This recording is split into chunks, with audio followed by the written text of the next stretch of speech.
Hey everyone, I have a new video for you with really good information.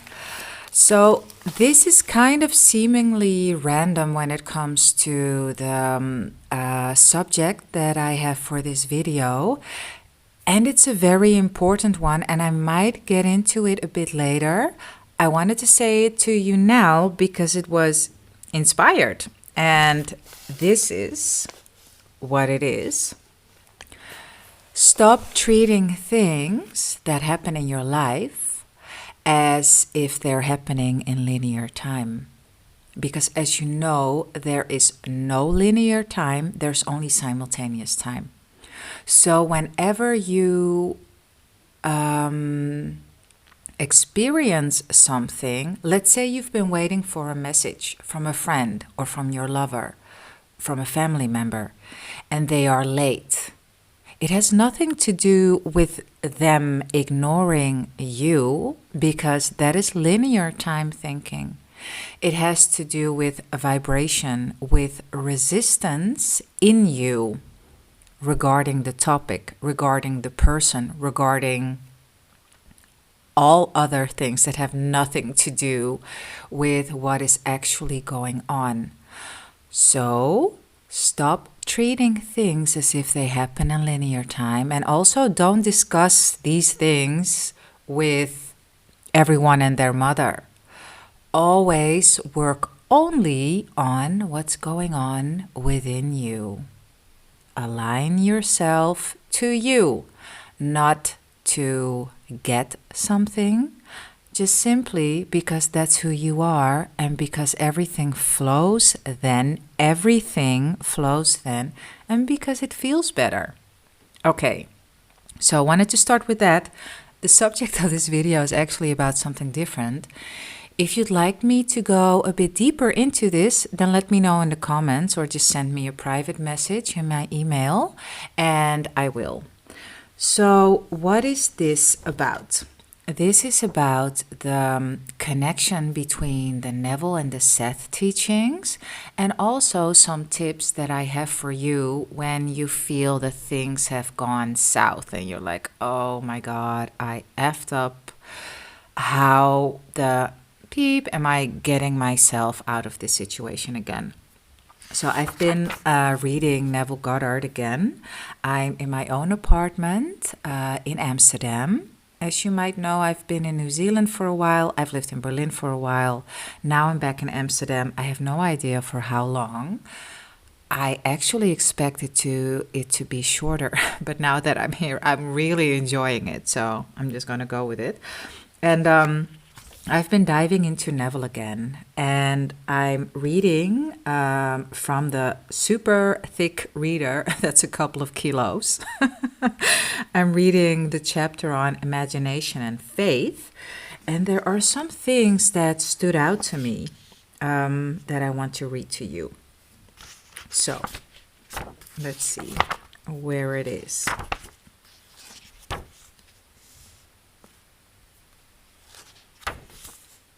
Yeah, I love this law of reversibility that Neville talks about. So chapter 1, the law of reversibility. And this is from Prayer, the Art of Believing. Prayer is an art and requires practice. The first requirement is a controlled imagination. Parade and vain repetitions are foreign to prayer. Its exercise requires tranquility and peace of mind. Use not vain repetitions, for prayer is done in secret.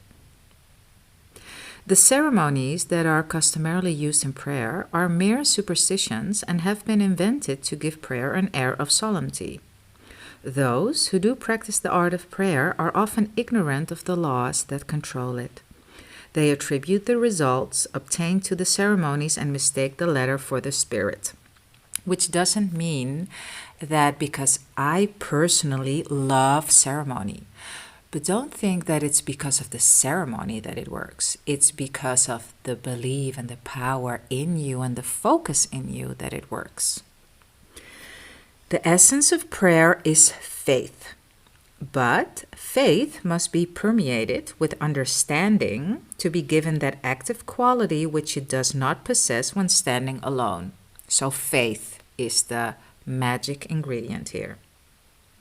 Neville goes on and says, this book is an attempt to reduce the unknown to the known by pointing out conditions on which prayers are answered and without which they cannot be answered. It defines the conditions governing prayer in laws that are simply a generalization of our observations. The universal law of reversibility is the foundation on which its claims are based.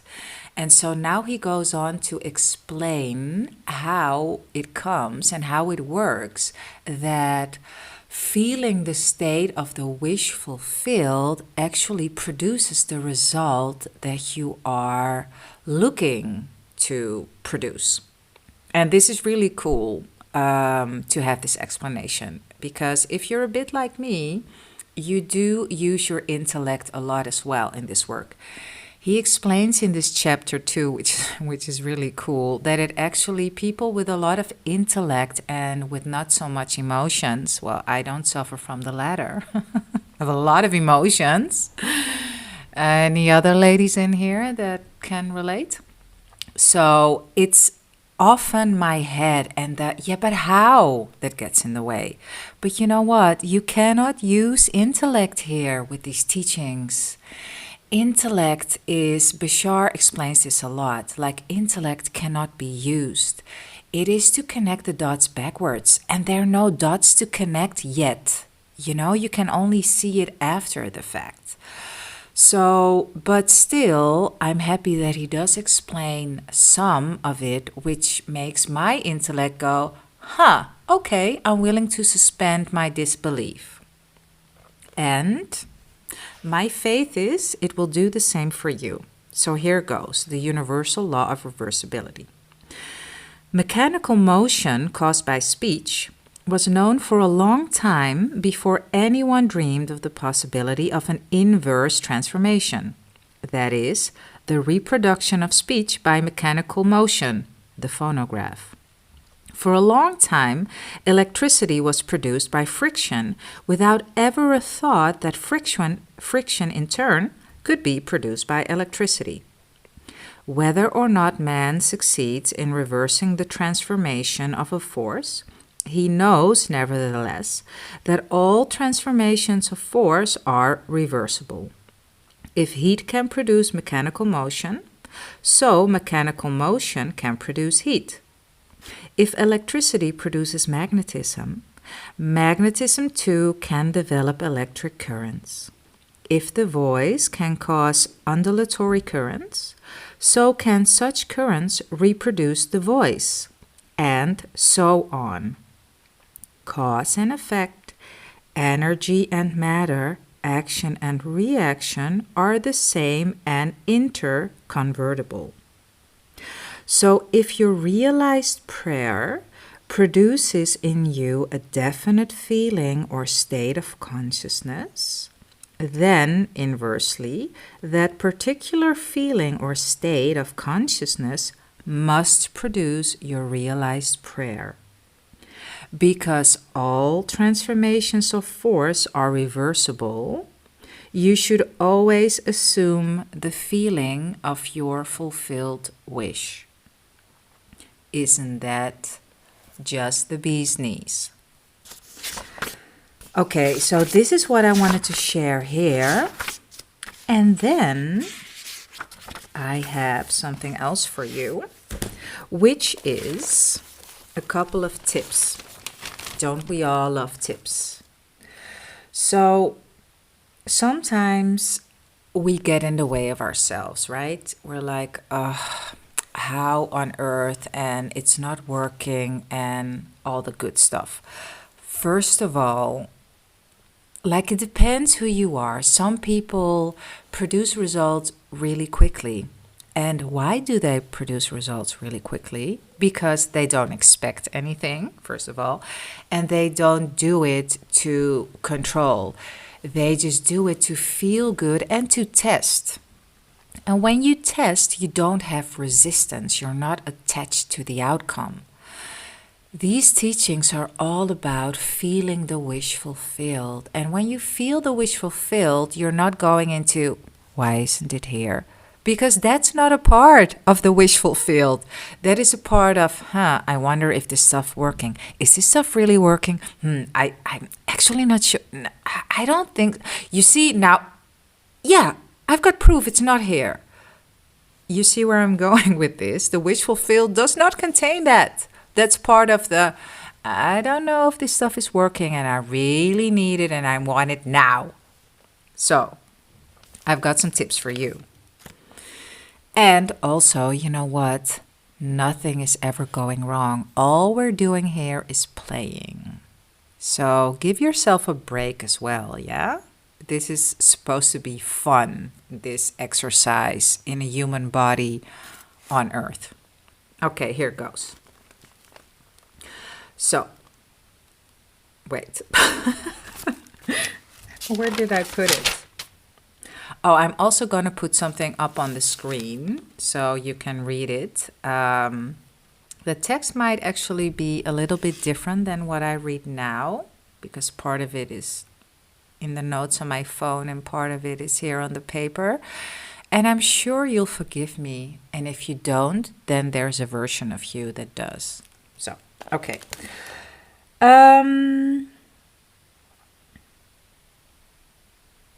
Yeah. First one, only ever follow what feels good within you.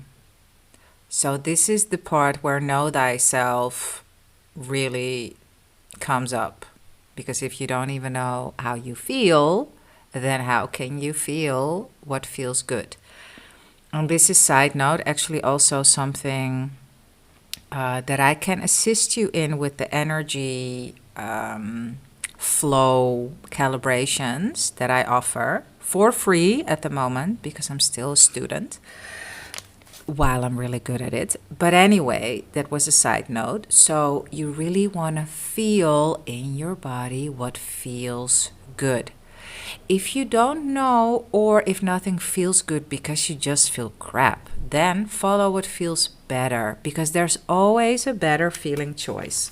I think Abraham says this a lot, actually. So that's one. Then the second thing in having success, because actually everything is a success, but we define some things as success and some things not. So we're going to go with the human definition of success, which is, I want this, this is my wish fulfilled. The success is when I experience it. So don't take action from impatience or neediness.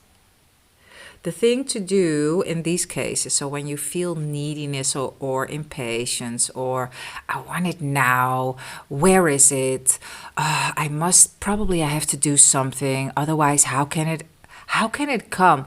Let me go stand there on that corner so I will bump into so and so, because how else are they gonna find me? Actually, I have a video on how the universe brought everything together in a really interesting way. I'll link that in the description. So you never need to do anything. But yeah, when you feel like, okay, I need to do something, then what you actually need to do is, oh, look, squirrel, distract yourself and do something completely different. So again, don't take action from neediness or from impatience, from not trusting. Do the oh look squirrel, focus on something completely different. Anything. Pretend that you're a toddler that just bumped its head and started crying. And when you distract them and it's not really something that's very painful, then all of a sudden they forgot that they bumped their head and they're on to the next thing. And what if you did do something and you see that as a mistake? First of all, understand that there are no such things as a mistake and everything is going perfectly. Secondly, there is no linear time, so nothing has gone wrong. At every second, you can decide to feel great again because there's no linear time. And everything always changes in an instant. So Seth says that the point of power is now. Neville says creation is finished, which means you can choose anything at any time. You know, the state creates. So if you did something that went wrong, as you think you did, because nothing ever goes wrong, right? Then you can just choose a different state. And then lastly, Bashar says, circumstances don't matter, only state of being matters. So remember, nothing has ever gone wrong, first of all. It's all good, it's all perfect in the big scheme of things. Just simply decide, you know what, maybe I effed up just now, but now I choose to feel different.